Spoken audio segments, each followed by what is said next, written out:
By Tuesday morning, I was down to the last box in the kitchen. I'd found places for all my things, which was made easier by the fact that I'd only brought the bare essentials with me. I looked around at the plain white cupboards and marbled grey bench tops, now mostly cleared of boxes and clutter, and felt a deep satisfaction. This place was starting to feel like home. The day had started well, with an early morning walk on the beach. I'd seen the homeless guy, Joe, powering through the water with his steady overarm style. The man was a swimming machine, and also Frank out on his surfboard. The sea air had been refreshing, and I'd come home all fired up to finish my unpacking and get on with life. Now I was standing with a pink mug in each hand, wondering why I'd brought them. The one in my left hand said, "Together," and the one in my right, "Forever."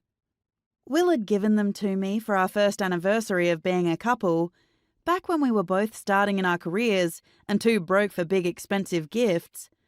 Back then, it had seemed like the most romantic gesture in the universe.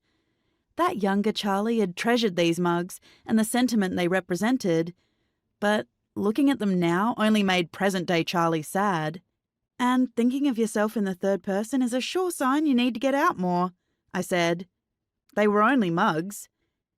My phone was in my back pocket, and it shrilled so loudly that I jumped and forever slipped from my hand and smashed on the dark slate tiles. I stared for a moment, horror-struck, and then I laughed. I mean, it wasn't wrong, was it? Forever had turned out to be false advertising on Will's part. I put together on the bench and dug my phone out of my pocket, wondering if I should smash that one too. I had a feeling I might enjoy it. It was Aunt Evie, sounding quite unlike her usual cheery self. "Oh, Charlie, you won't believe what's happened." There was an odd quaver in her voice that had my spidey senses tingling. She was normally so unflappable. "Are you crying? What's wrong?" "It's Peggy. I went over this morning to see why she hadn't come to book club last night. I knocked and knocked, but she didn't answer, so I let myself in. We have each other's keys, you know, in case we get locked out." Her voice trembled, and I had a bad feeling I knew where this conversation was going. "And I went in, and she was right there, in the middle of the lounge room floor. Just lying there.